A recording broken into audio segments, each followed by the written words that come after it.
Hello friends, आप सभी का आपके यूट्यूब चैनल पे एक बार फिर से स्वागत है। और आज इस वीडियो में हम बात करने जा रहे हैं बिहार गवर्नमेंट की तरफ से जो कोऑपरेटिव बैंक का जो फॉर्म है, डिस्ट्रिक्ट सेंट्रल कोऑपरेटिव बैंक, यहाँ पे दोनों फॉर्म निकल चुका है, जिसके अंदर असिस्टेंट मैनेजर और असिस्टेंट मल्टीपर्पज़ का फॉर्म निकला है। इस वीडियो में बात करेंगे आप इस फॉर्म को ऑनलाइन कैसे कर सकते हैं। ये फॉर्म का डेट आज से स्टार्ट हो चुका है और जो फॉर्म का लास्ट डेट होगा वो 24 अक्टूबर 2022 तक चलेगा। डिस्क्रिप्शन में लिंक मिलेगा, उसके सामने आएगा तो आपके सामने देख पा रहे हैं click here for new registration का ऑप्शन देखने को मिलेगा। आपको इसके ऊपर क्लिक करना है। इसके बाद यहाँ पर आप देखेंगे, यहाँ पे आपको अपना नाम लिखना है, फर्स्ट नेम, मिडिल नेम और लास्ट नेम। इसके बाद नीचे आएंगे तो आपका मोबाइल नंबर दिखेगा, आपको अपना मोबाइल नंबर लिखना है। उसके बाद फिर आपका ईमेल आईडी होगा, ईमेल आईडी लिखना है और कैप्चा कोड दिख रहा है। इस कैप्चा कोड को डालने के बाद यहाँ पे एक सेव एंड नेक्स्ट का ऑप्शन देखने को मिलेगा, आपको इसके ऊपर क्लिक कर देना है। इसके बाद यहाँ पे आपका रजिस्ट्रेशन हो जाएगा, जहाँ पे आपको उसका आईडी और पासवर्ड मिल जाएगा। अब यहाँ पे आपको फ़ोटो और सिग्नेचर अपलोड करना है। तो यहाँ पे फ़ोटो का जो साइज़ होना चाहिए यहाँ बता देना चाहता हूँ। फ़ोटो का साइज़ आपका यहाँ 20 से 50 KB के बीच का होना चाहिए। वहीं पे अगर सिग्नेचर की बात करते हैं तो 10 से 20 KB के बीच का होना चाहिए। और ये दोनों फ़ोटो आपका JPG फॉर्मेट में या JPEG फॉर्मेट में चल सकता है। तो ये दोनों को अपलोड करने के बाद यहाँ देखेंगे, यहाँ पे एक डिक्लेरेशन, इसके ऊपर टिक करना है दोनों के ऊपर। इसके बाद नेक्स्ट का ऑप्शन आएगा, आपको नेक्स्ट के ऊपर क्लिक कर देना है। अब इसके बाद आपको बेसिक डिटेल भरने के लिए कहा जाएगा। तो पूछ रहा है कौन सा पोस्ट आप भरना चाहते हैं, यहाँ पर असिस्टेंट मैनेजर का या असिस्टेंट मल्टीपर्पज़ का। इससे पहले बता देना चाहता हूँ इसके क्वालिफिकेशन के बारे में। तो आप जैसे यहाँ पे देख पा रहे हैं, असिस्टेंट मैनेजर के लिए यहाँ कम से कम बैचलर डिग्री चाहिए किसी भी स्ट्रीम के अंदर, यानी BA, BSc, BCom, BTech, B Pharma सभी बच्चे भर सकते हैं। साथ में असिस्टेंट मल्टीपर्पज़ के लिए भी किसी भी प्रकार से बैचलर डिग्री होगा तो आप इस फॉर्म को अप्लाई कर सकते हैं। अब बच्चों का क्वेश्चन होगा क्या मैं दोनों फॉर्म भर सकता हूँ क्या? तो यहाँ पर ऑप्शन में दोनों का नहीं दिया गया है, अलग अलग दिया गया है। तो यहाँ पर आप एक ही फॉर्म भर सकते हैं। इसके बाद कैटेगरी का चॉइस करने के लिए कहा जा रहा है, आपको अपना कैटेगरी का चॉइस कर लेना है। अब यहाँ देखिए एक MBC आता है, मोस्ट बैकवर्ड क्लास, इसको हम क्या कहते हैं, MBC जो होता है वो आपका EBC के ही बराबर होता है। यहाँ पे EBC का ऑप्शन ना देख के EBC जो होता है हमारा BC1 जिसको बोलते हैं या OBC नॉन क्रीमिनल बोलते हैं, वो आपका OBC MBC में जाता है। उसके बाद BC2 वाले बच्चे BC करेंगे और वुमेन भी WBC आते हैं तो WBC सिलेक्ट करेंगे। इसके बाद देखेंगे आपसे पूछा गया है क्या कि आपका नाम, आपका जो विकलांग माप आते हैं या नहीं आते हैं, आपको यस और नो पे क्लिक करना है। इसके बाद नीचे को आइएगा तो यहाँ पूछ रहा है आप कौन सा रिलीजन से बिलोंग करते हैं, अपना यहाँ पे रिलीजन का सिलेक्शन कीजिएगा। इसके बाद बताना है माइनॉरिटी में आते हैं कि नहीं आते हैं। तो ध्यान रखिएगा, हिंदू के अलावा जितने भी कास्ट आते हैं या रिलीजन आते हैं वो सभी क्या होते हैं, माइनॉरिटी में आते हैं। तो हिंदी वाले बच्चे यहाँ पे, हिंदू बच्चे यहाँ पे नो पे क्लिक करेंगे और मुस्लिम बच्चे या अदर बच्चे जो होंगे, सिख, क्रिश्चियन, वो यहाँ पे यस पे क्लिक करेंगे। इसके बाद पूछ रहा बिहार के निवासी हैं, तो अगर हैं तो यस, नहीं है तो नो पे क्लिक कीजिएगा।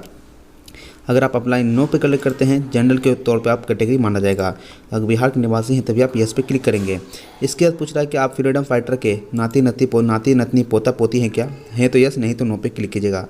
उसके बाद पूछ रहा है कि आप अपना कोऑपरेटिव बैंक जो बिहार में है उसमें परमानेंटली काम करते हैं या नहीं करते हैं, वो बताना है। इसके बाद आपका राज्य का सिलेक्शन करना होगा। उसके बाद यहाँ पे कहाँ पे आप सेंटर लेना चाहते हैं उसका आपको राज्य का सिलेक्शन करना होगा और इसका सेंटर ऑफ एग्जामिनेशन पूछा जाएगा। फिर ऑनलाइन मेन एग्जामिनेशन कहाँ होगा तो उसका भी सेंटर आपको देना पड़ेगा। इसके बाद आपका जो डेट ऑफ बर्थ होगा, अपना यहाँ पे डेट ऑफ बर्थ का सिलेक्शन कर लीजिएगा। उसके बाद यहाँ देखेंगे आपको मेल या फीमेल ट्रांसजेंडर जो है आपका सिलेक्शन करना है। जुड़वा भाई बहन है कि नहीं उसके बारे में आपको बताना है। अब मैरिड हैं, अनमैरिड हैं, डाइवोर्स हैं, आपको यहाँ बताना है।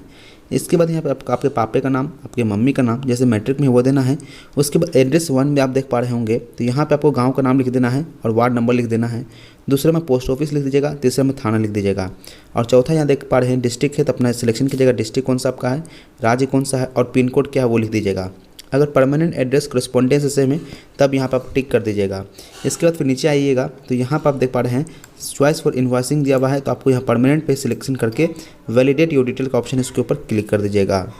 अगर फ़ीस की बात करें तो फीस यहाँ पर देखिएगा, जनरल बच्चे जो होंगे उनको, जनरल और OBC और EWS उनको यहाँ पर 1003 रुपये लगेगा। वहीं पर अगर मैं बात करूं SC और ST के लिए तो उनको यहाँ पे 767 रुपये देना पड़ेगा। तो ये 2 पेमेंट आपको कटाना ही पड़ेगा। इसके बाद यहाँ देखेंगे, अब इसके बाद यहाँ पर आपको ना स्ट्रीम को सिलेक्शन करना होगा, आर्ट्स, साइंस, कॉमर्स, वो ये सिलेक्शन करना है। कब पास किए हैं सर्टिफिकेट में देख लीजिएगा, कितना परसेंटेज आया वो आप बताइएगा। उसके बाद अपना क्लास बताना, फर्स्ट, सेकेंड, थर्ड आप पास किए हैं। इसके बाद यहाँ पे देखेंगे आपको कंप्यूटर नॉलेज के बारे में पूछेगा। तो कंप्यूटर नॉलेज आपको होना जरूरी है, इस पर आपको यस पे क्लिक करना पड़ेगा और बताना पड़ेगा कंप्यूटर नॉलेज आपके पास कौन सा है। तो यहाँ पे लिख सकते हैं all types of MS work, all types जो है हम लिखते हैं all types of MS work हम जानते हैं, ठीक है। तो यहाँ से आपको हो गया कि MS माइक्रोसॉफ्ट जितना काम होता है आप जानते हैं। इसके बाद अगर डिप्लोमा कंप्लीट किए हैं, DCA कंप्लीट किए हैं, तभी आप यस पे क्लिक कीजिएगा, नहीं किए हैं तो नो पे क्लिक करिएगा। इसके बाद यहाँ पे लैंग्वेज बताने बोल रहा है, कौन सा लैंग्वेज आपको आता है, तो बोलने पढ़ने लिखने अगर एक से ज़्यादा जानते हैं तो वो लिख सकते हैं। इसके बाद यहाँ पे वैलिडेट योर डिटेल्स का ऑप्शन आपको इसके ऊपर क्लिक कर देना है और अब यहाँ पे सेव एंड नेक्स्ट का ऑप्शन आएगा, सेव एंड नेक्स्ट के ऊपर क्लिक कर दीजिएगा। बिहार में 4 जगह, यहाँ पे 5 जगह देख पा रहे हैं दिया गया है, तो बिहार आपको ऑप्शन में सिलेक्शन करना है कौन सा कोऑपरेटिव बैंक पहले आप देना चाहते हैं। तो जो पहले आप देना चाहते हैं उसका सिलेक्शन इस प्रकार से कर लीजिएगा, आपको 5 के 5 देना ही है। इसके बाद वैलिडेट के ऊपर क्लिक करने के बाद अब यहाँ पे आपको सेव एंड नेक्स्ट का ऑप्शन आएगा, आपको सेव एंड नेक्स्ट के ऊपर क्लिक करना है। अब इसके बाद यहाँ पे आपका फॉर्म का प्रीव्यू होगा, देख लीजिएगा आपने जो यहाँ फॉर्म जितना डिटेल दिया है वो सब कुछ सही है कि नहीं है। अब इसके बाद नीचे की ओर आना है और यहाँ पे आई एग्री का ऑप्शन देखने को मिल रहा है, आई एग्री पे क्लिक करके कंप्लीट रजिस्ट्रेशन का ऑप्शन देखने को मिल रहा है, कंप्लीट पे क्लिक कर दीजिएगा।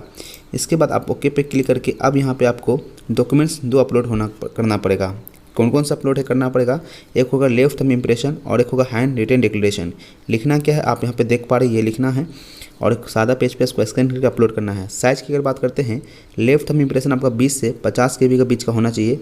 वहीं पे अगर बात करते हैं हैंड रिटन डिक्लेरेशन का 50 से 100 KB के बीच के अंदर होना चाहिए और ये दोनों चीज़ आपका JPG फॉर्मेट में होना चाहिए।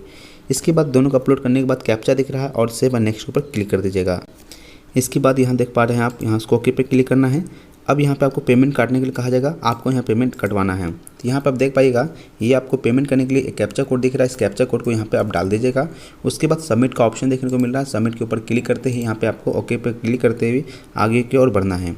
अब जहाँ पे पेमेंट का जो मोड दिया गया है आप यहाँ पे देख पा रहे होंगे, क्रेडिट कार्ड का ऑप्शन दिया गया है, डेबिट कार्ड का ऑप्शन दिया गया है, अदर डेबिट कार्ड का ऑप्शन दिया गया है, नेट बैंकिंग का है, वॉलेट कार्ड का है, QR कोड और UPI। आप जिस भी माध्यम से आपको आसानी लगता है पेमेंट करने में आप उसका यूज़ कर सकते हैं। अगर कार्ड का डिटेल दे रहे हैं तो कार्ड का नंबर दीजिएगा, एक्सपायरी डेट दीजिएगा, साथ में कौन साल में ख़त्म हो रहा है और CVV नंबर जो कार्ड के पीछे में 3 डिजिट का जो होता है नंबर वो आपको देना है। उसके बाद कार्ड होल्डर नेम क्या है वो देना है और यहाँ मेक पेमेंट पे क्लिक कर दीजिएगा। इसके बाद आपके मोबाइल पे एक OTP आएगा, OTP का यूज़ करके यहाँ पेमेंट कंप्लीट कीजिएगा। अगर आपके पास ये भी नहीं है तो आप आसानी कर सकते हैं, क्या आप यहाँ पे UPI का इस्तेमाल कर सकते हैं या QR कोड का। तो यहाँ पे QR कोड पे चलेंगे तो यहाँ पे भीम UPI का ऑप्शन आएगा, आपको मेक पेमेंट पे क्लिक कीजिएगा तो यहाँ पे आपको QR कोड देखने को मिलेगा। उस QR कोड को आपको क्या करना है, स्कैन करना है। ये जो आप देख पा रहे हैं ये QR कोड को आपको सिर्फ स्कैन करना है, उसके बाद यहाँ पे पेमेंट हो जाएगा। अगर आप ये नहीं करना चाहते हैं तो आपके मोबाइल पे एक UPI ID होता है जो फ़ोन पे, गूगल पे या भीम पे जो भी होता है उसका यहाँ डालने के बाद मेक पेमेंट पे क्लिक कर दीजिएगा। इसके बाद आपका पेमेंट मोबाइल पे मैसेज आएगा और उस पर आपको पेमेंट करना है, अपना OTP यहाँ पर डाल के कंप्लीट कर लीजिएगा।